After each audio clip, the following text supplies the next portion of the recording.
So one of the first things I'm going to go over, and I've just started mine up here, all I have is my 11 by 17 inch, is how do you add an image and what could you do to create an icon if you had an image. Now icons are simple line drawings. Here's another past student example. He created them all large over here and then transferred them on. This is from when it had to be 27.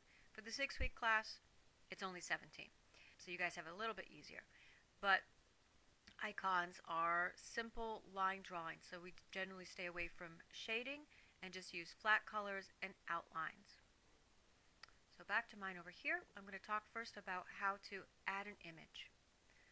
I'm going to go to File, Place to add the image.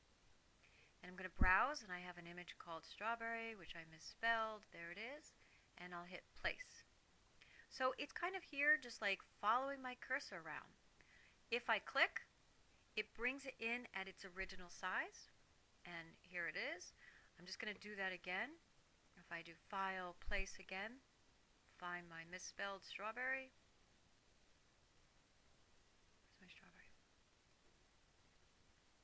This time I'm going to draw out a space, and then it places it in. So it's always referencing my original file, just so you know, but that's a way that either I could, if I just click, it brings it in its original size. If I already know I want to scale it down, I could draw out the space. Now if you look on Blackboard, your icons do have a specific size that they have to be, which doesn't mean necessarily you have to like create a box, but you're going to space that out with your guides. And basically the width and the height of these guys should fit within those boxes. I believe it's 1.5 inches by 1.5 inches. But for the sake of being able to view and to work comfortably, I'm going to first work with this larger, and then I'm going to make it smaller. So this is my layer 1 is the layer that has my images. I'm going to lock that layer so I don't move it or manipulate it by accident. I already created a second layer here, but you just do that by creating that icon. Sorry, clicking on the Create New Layer icon. And now I'm going to be working on layer 2. I'm going to go over here to my toolbar, and I'm going to take the pen tool. I already have this set up to red, but I've gone over this in other exercises. If I want to change the color, I could double click the color picker, or I could go up here, and I'm going to just leave it at red. And I'm going to start just clicking and dragging around, and I'm going to do this pretty quickly just so that I can get my strawberry on here. I'll just click and drag around. Now I also have my color on as a fill. You could start with it as a stroke and no fill and manipulate it, the colors however you want. I'm just kind of doing a sort of fast thing. And now I've closed it up. I reached the beginning. Okay, so now I'm going to unselect this or deselect this, taking my control key, clicking outside, so it's no longer selected. So now when I take my selection tool again and I'm going to choose a different color, it's not going to be altering the strawberry which was previously selected. So now I'll take something in the greens, click OK, and take my pen tool,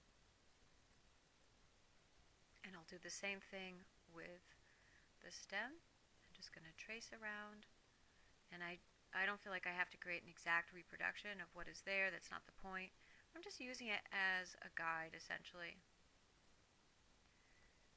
Oh, a bit too much. And just bring it back to where I started. Okay. Not so perfect looking, but I'm just trying to do it very quickly. So as I was painting, I'm going to click on my strawberry again. I just took my regular selection tool, clicked on the strawberry area. If I don't want to see this with a completely opaque, I could go up to my options bar and I could lower the opacity of that. And I also could turn off my strawberry layer underneath, which I highly recommend. So now I can really kind of see what it looks like.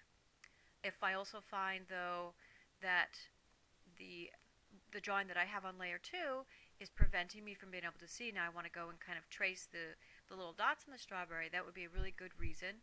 Again, with my selection tool, I'll select the strawberry to lower that opacity way down, and I can always bring this back up again. So now I'm going to change my color so I can get something kind of on the yellowish side. Double click the foreground color, get something kind of yellowish. And this time for the tool that I'm going to use is my paintbrush tool. I could use maybe the little ellipse tool, but it's going to be, I think I want these to look a little bit more natural, like strokes. So I'm going to take the paintbrush tool, I have the color I want, and I'm just going to make some light marks here. And I would just go and keep doing this until I get all the ones I want, and I'm not going to fill this in just for the sake of example. I could also do these at a lower opacity as well. So I could start painting them in if I want to have some variation, some at lower colors, so on and so forth. So let's just say that I'm done. I'm happy with that, but other things that you could do. I'm going to select that strawberry again and bring that opacity back up so we can see it.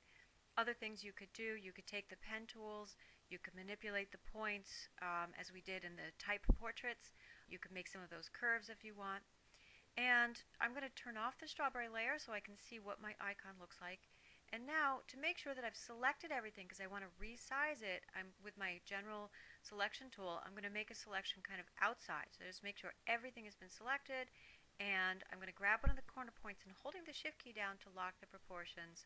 That's how I resize it. So now if I had my guides up and my rulers, and I would be able to easily move this around. So if I had my guides up, I would have the spaces sectioned off, showing me my columns and my rows for the 1.5 inch space allotted to each one of these icons. And now I can just click and drag and move them around like I have in a setup like this.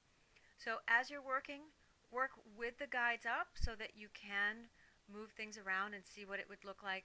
But also, it's really important to view the guides off, just because it's very difficult to see what it actually looks like when you have the guides there, but this gives you a really good preview of what the white space is like.